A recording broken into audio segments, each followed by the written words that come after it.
Hey everybody, welcome to another episode of Reviewing Comics with me, your host, Alexander Turbin. Today we're going to be going over the Doomsday Squad, some sort of a reprint by Fantagraphics of John Byrne art and with a new cover. I think this was a new cover by by Neil Adams and written by Joe Gill. But before we get into that, I'd like to show you some of my own work. This is Random Access. It's a full-size, full-color comics anthology that I have put together with some of my own work and some of the other artists. It started out as just my own work, but it's grown into this giant anthology, 20 pages. You can get these at patreon.com/Alex Turbin, or you can get these at Comics Creators Marketplace. It's not this, it's Comics Creators Marketplace. And I will show you the newest issue, actually. This is the newest issue, comicscreatorsmarketplace.com. There's an S after this, the Comics Creators Marketplace. But there's all kinds of awesome art, and I appreciate all of the support that you give me and all of the other artists, because we really put our hearts and souls into these. And again, thank you very much. But here's another thing that next month we'll be doing part of the Inktober, and we'll have anybody that doesn't know what Inktober is somebody comes up with these different prompts, and the prompt for Random Access's Inktober is mostly about freedom of speech. We've got FCC, First Amendment, Comics Code Authority, stuff like that, but we also have some fun stuff thrown in there too. We don't want it just to be First Amendment stuff. But anybody that does anything for Inktober in October will have their stuff published in Random Access. All you have to do is tag me and or let me know that you did it. And here is the cover for Random Access number 36, which it will be in October. And I know that it's not, your cool, fancy schmancy cover like Doomsday Squad, but it's pretty important to me, because First Amendment is really important, especially to me. Well, not especially to me. It should be very important to any creator. So anybody out there that would like to do an Inktober, please do. I'm going to have all of the prompts pretty much every day, probably starting next week. I'll start a few days before October, and we'll get the ball rolling, and hopefully we come up with some cool stuff that we can fill a whole issue of Random Access up with. But let's look at the Doomsday Squad, featuring classic art by John Byrne. I guess they said, I was looking this up because I didn't really know anything about it. Anybody that knows even more about it, please let me know. But apparently the John Byrne was a big deal. So at the time, 1986, this was produced in 86. Again, I say 1986 is probably the best year in comic books. Dark Knight, Watchmen, all these other really fantastic things came out. But John Byrne was big on the X-Men. I think he had left the X-Men by then, but he was doing, Hulk and Alpha Flight and all kinds of other cool stuff. Fantastic Four. I think this was actually when he was doing the Fantastic Four. But he's a fantastic artist. He's one of the top tier artists. He's influenced so many people. Jim Lee. The list of artists that he has influenced is really immeasurable. There's just so many. I couldn't even list how many that he's influenced. But I mean, he's a fantastic artist. We could go on and on about John Byrne, and we will at some point. I assume me and Joe are going to have some sort of episode about John Byrne and kind of talk about him in his ups and downs and some of the stuff that he's done. If not, because I'm not entirely sure he has any. If not, I will go through probably some of the X-Men John Byrnes and some of the Fantastic Four John Byrnes, and some of the Hulks and stuff like that. So anyway, I don't want to take too long talking about the origin of this book, even though it's kind of unusual, because he was a big DC and Marvel fan, big, company guy, doing the stories of other people. But he also was a writer, and because he wrote all of the stories for Fantastic Four and Alpha Flight and Hulk, so he was a creator, not just of an artistic style, but he was also the writer too. And I think that's probably what led to a lot of his conflict with Chris Claremont, was that he wasn't just the artist. A lot of artists just draw whatever the writer writes. But John Byrne, he had his own philosophy, his own worldviews and stuff like that. So he really kind of wanted to get that going. But this is, like I said, it's a reprint. I don't know when. I think this is pre. I don't know when this is. It doesn't look that old. I mean, it's definitely less John Byrne than later on John Byrne. But I don't know exactly when this was made. I think it was for Charlton originally, because they had these different Charlton characters, and I think they were being sold at the time, and that's why they did the reprint, also to cash in on John Byrne's his fame. So anyway, let's get into this. And anybody that has any kind of information about it, please let me know. I love to hear all of the little tidbits that you guys know. So what I did glean, this is issue 4, by the way, and it's written by Joe Gill, drawn by John Byrne, colored by Mark Wheatley and Catherine Mayer, negative restoration, Mark Hempel. So negative restoration, I don't know what that means. That must mean that they got John Byrne's art and they fancied it up a little bit, possibly. Supervised by Jay Collier, cover by Neil Adams, and colored by Tom Luce. It's got all kinds of different, art director, production, blah, blah, blah. Really, it's a pretty nice looking comic book. It's pretty professional, but all these people, that's why Fantagraphics is still in business. I don't know. Is Fantagraphics still in business? I think they are. But anyway, whoops, sorry for that. What I've gleaned from the story is that there was a nuclear war and there was only 4 survivors, and this guy was thawed out of the ice. I think he was I don't know what century he comes from. I don't think he's Norse. I think he's maybe he's Norse. He looks like traditional Thor, but maybe he's Norse, but I don't really know the other characters. But they are survivors of a nuclear war, and they have just found a what do you call it? A radio signal from another survivor. So they're taking their Quinjet, which all of John Byrne's technology kind of looks similar, which is kind of cool because I like it. So they're flying to Vancouver to find the origin of the signal, and they have the barbarian who they only met a few weeks ago flying the ship, and they kind of just talk about how even though he's got this barbarian mind and he hasn't really had any kind of education, and he's from thousands of years ago or hundreds of years ago, whatever. I guess it would be thousands of years ago. He can still learn things, and he's picking up on learning the Quinjet way to fly the Quinjet and stuff. I'm not going to talk about the art. Everybody knows John Byrne. John Byrne's a beautiful artist. He's fantastic. He does a lot of really fantastic stuff. His poses are great. His anatomy is awesome. His narrative art is really good. He's probably one of the best as far as consistency. When you look at his art and you talk about any of these different things, his perspective, his anatomy, his anything like that, if you look at Jim Lee or Todd McFarlane or whatever, you can kind of pick them apart. But John Byrne, it's a little bit harder to pick apart because he's so consistently good and has so many great traits. He's very consistent. And he's part of that whole breed of telling the story and not just kind of showing off on one panel per page to kind of sell the art later on, which there's nothing wrong with that. But here's one of the things.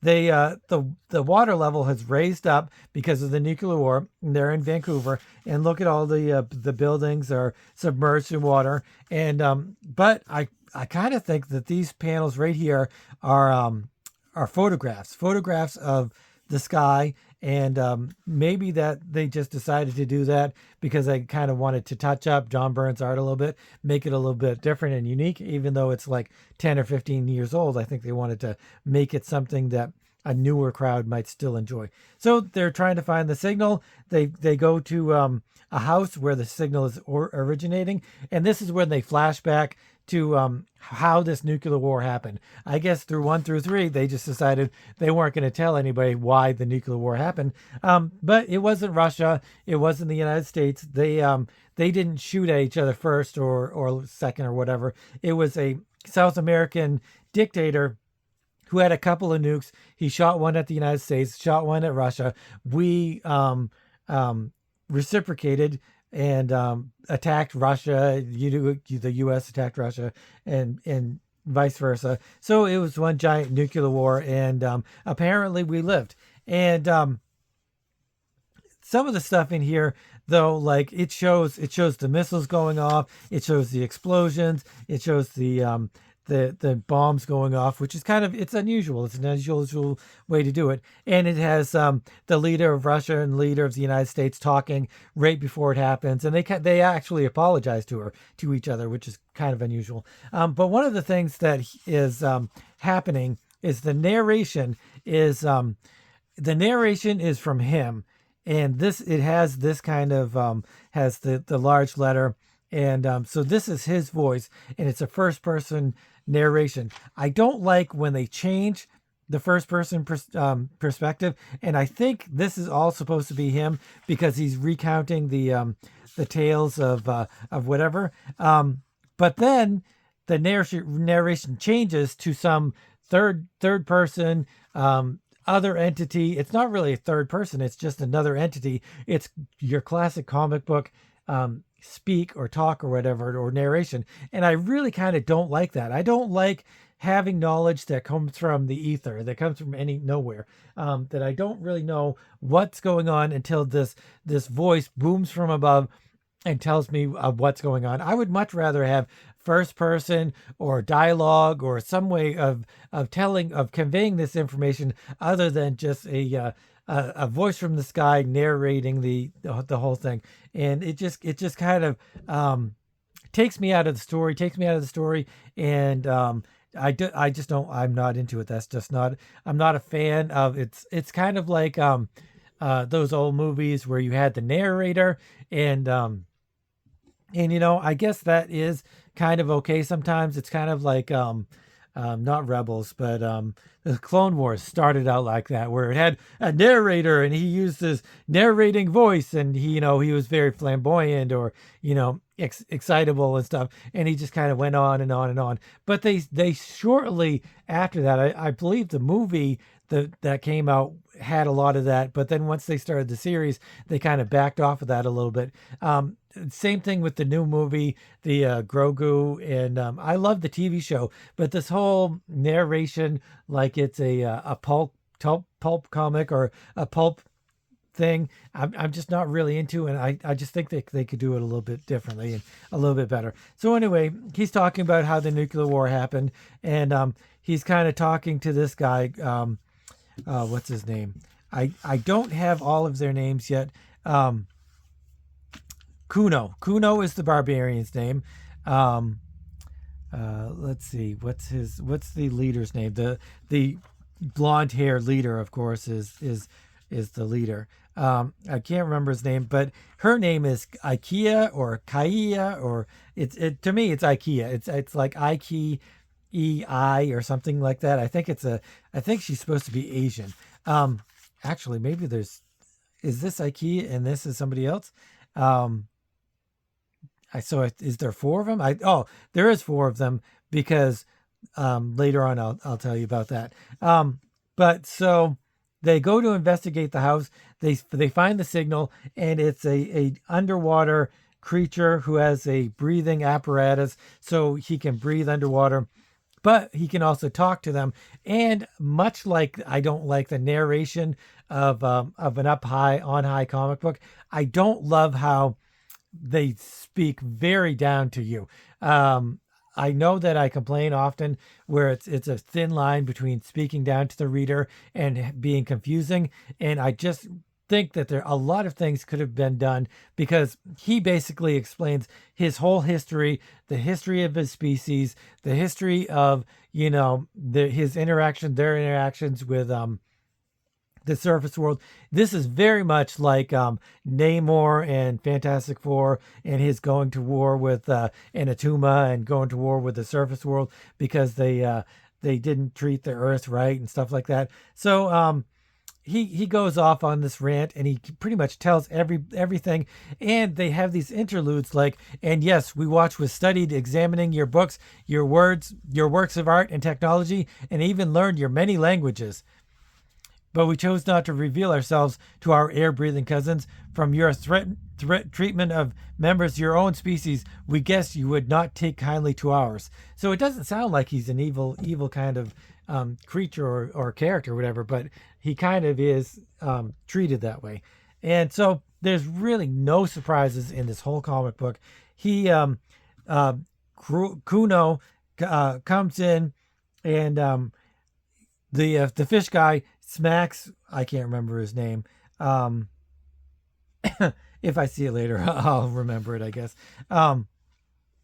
He gets angry at this guy, throws his hammer at him, but he says that with their my body has evolved to withstand the pressures of the depths. Your puny weapon cannot harm me. So I think they're kind of trying to go for an early Marvel comics or an early DC Comics kind of thing, Silver Age kind of speak or style of writing. But he does find a way. He smashes the helmet of the creature, but he's not alone. And they shoot a dart in Kuno, and again, they talk about their dialogue is super talks down to you. Like she says, this is his teammate, and she says, "Don't be afraid, Kuno. It's only a tranquilizer, a drug to make you sleepy. Kuno will be all right. G, I guess her name is G. Do not worry. Kuno will stay awake and protect his friends." So, like I said, so much of this stuff, there's way too much dialogue in all of these. If it was, I don't know, something unusual, something interesting, if they were saying something interesting, something fun to read, something enjoyably read. But listen to this guy. The savage has remarkable resistance. That dart holds sufficient drugs to subdue a killer whale. But enough talk. Remove your excess clothing, air breathers, and put on the life support units we leave within 5 minutes. So then they go on and talk about how these life-breathing units, they actually take the oxygen out of the water and filter it into air that they can breathe. And they talk about the ship that they are going to travel underwater for. And they don't know why these fish people want the air-breathing humans, but it's probably some superfluous reason. It doesn't really make a whole lot of sense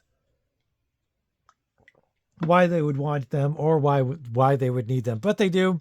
And so they head off to their underwater city, and I will read a little bit. For nearly 2 hours, the craft speeds beneath the Pacific. So smooth and effortless is their travel that Boyd Ellis, I guess that's the blonde guy, Boyd, soon gives up trying to gauge their speed until air breathers, behold, the hidden empire. Blah, blah. It's just like the scenes in Star Wars when you see the underwater empire, or the scenes in Black Panther when you see Namor's people stuff. It's like flashing lights and stuff like that. Although that's a little bit of a letdown here. Jill feels Kuno grow tense at her side. So awesome is the panorama spread out before them that even the half-drugged Goth is impressed. So I guess he's a Goth or a Visigoth. Are they two different things? Goths and Visigoths? I can't remember. So they land in the underwater city, and one of the fish guys is giving Kuno too much of a hard time. Kuno grabs the spear, smashes him in the head, and the drugs are starting to wear off. So he's starting to give them heck. And what's his name again?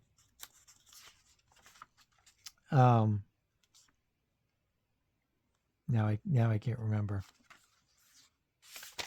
His name is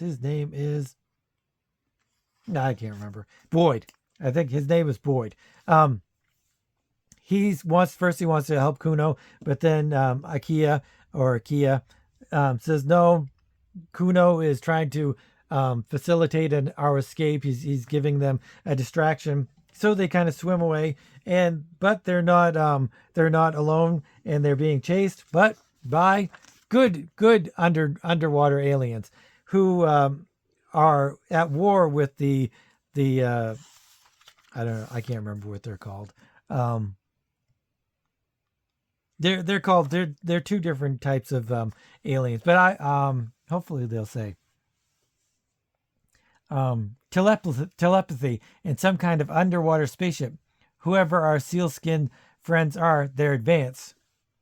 And it looks like Jill and IKEA, it's IKEA, IKEI, are safe for the moment too. But what of Kuno? And so Kuno, goes down fighting. Captain Ellis, welcome aboard. I am Lore, leader of the amphibians. So the good guys are called the amphibians. Thank you, Commander, and especially thanks to you, your aid. But I must confess a certain confusion. You seem to represent a second branch of aquatic man. We, on the surface, didn't even know there was one. That is no surprise. Not surprising, Captain. Like the gillmen. Okay, it's the gillmen and the amphibians. We sought to conceal our existence. But that is not necessary now, and I suppose if we are to be allied against a common foe, it is only just that you know something of us.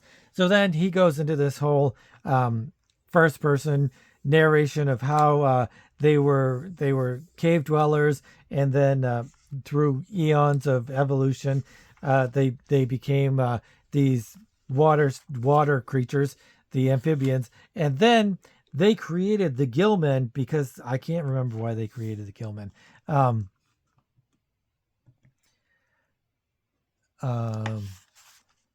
gillmen are egg layers. Let's see. To ensure their survival, we give them. Oh, all right. Wait a minute. The sea is a harsh world in many ways. Thus, we had two choices: progress technologically or die. We progressed rapidly, but the security of our high culture meant more of our people survived each year. Soon we faced overcrowding, for we lived only in the shallows. So we used our science to create a second race, the gillmen, who could live in the depths. So they created the gillmen, and the gillmen, though, laid eggs, and which Boyd realizes right off the bat that they started to breed and lay eggs, and soon they overran the amphibians, and they became a race of their own, and that's how they became at war with each other. So they decided to kind of invade the amphibians, and Boyd and his two cohorts decide to raid the gillmen, and they're trying to find Kuno, and so they invade the underwater city, which is what they call it. They call it the underwater city, or the hidden city. Let's go back to the hidden city. Yeah. Do they call it the hidden city here? They call it the hidden city somewhere. So it's called the hidden city. And so they attack it. And one of the amphibian leader, whose name is Lore, I think. Lore. And he attacks the city with a laser. And one of the girls is like, he's causing a distraction. Let's go get your friend Kuno. And the what's his name, Boyd, can't swim as fast as her, but she says, you've got to hurry. We need to do this quick, or they're going to figure it out. So the guy in the very beginning, the gillman in the very beginning that lured them to Vancouver to do who knows what, figures it out. And he's then Boyd shoots him with some sort of, I don't know, some sort of weapon. But then Kuno learns what he's doing, figures out what he's doing, and Boyd shoots the chains that have Kuno, and then they start to take off. But the gillman, I don't know, what does he do? Let's read. Captain, I explain, will he comprehend? If you keep it simple, Mary, Kuno's a lot smarter than you'd think. But now we'd better get out of here before Blackie Lagoon comes too. Okay, so he's been knocked out by this some sort of weapon. So they take off, and then they realize, because the only advantage that the amphibians have over the gillmen is their technology. But apparently they can't reproduce their technology. They can't fix their technology. They can't build any more technology. So they're going back to the ship, and she explains this to them so that if the Gilman do anything to their ship, then that eliminates their their advantage over the Gilman, and they'll be doomed. So Lore is in the ship, and he is being attacked by the Gilman, and the ship is damaged. He says, we'll never be able to repair it, so I need to use this wisely. He goes down to the hidden city, and it explodes, and leaving her, I can't remember what her name is. I can't remember her name, but anyway, no, I can't remember her name. I guess there's a couple of them, but so a few of them survive along with Kuno and Boyd and Ikea and the rest, and so they kind of have this little final get together, and they're like saying, now with the Gill people gone, actually I guess there's more amphibians and there's more Gillmen somewhere, but with their eggs destroyed, because that's what Boyd was saying, that the eggs were destroyed, so they're no longer such a threat to the amphibians as they were. So they kind of just have like a last ditch conversation about what happened, and also that they're going to have to swim a couple miles or whatever. It's going to be a long swim, so they're going to have to go as soon as they can. And so anyway, that's basically how it ends. They swim off to safety, and they're going to go into the rest of the post-apocalyptic world and try to figure out what they're doing. So that's basically it. There's not really a lot of confusion in the book. There's a backup story, which I'm not going to go into because I could barely make head or tails of this. It's not confusing. It's just not too terribly fun to read, and that's probably why I'm having a little bit of a hard time.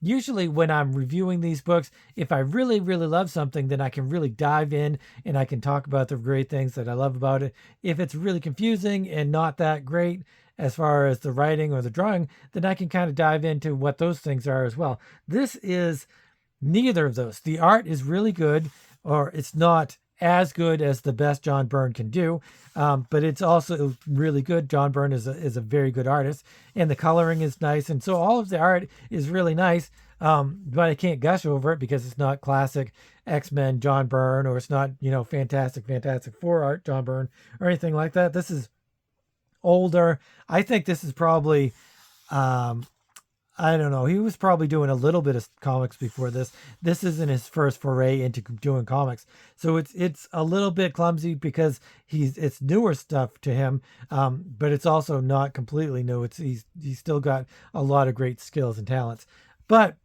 so I can't really give it a harsh, critique, and I can't give it a great critique, and it's not confusing because they talk so down to the reader that it's very very childlike. It's very much like a I don't know, like I said, an early Marvel, or like a Silver Age Marvel or Silver Age DC, where they just kind of really dumb things down really a lot. So it's really hard to kind of keep a coherent thought about what's going on with it, even though it is so matter-of-factly told.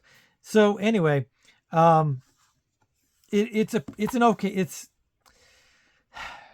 was not a fun read.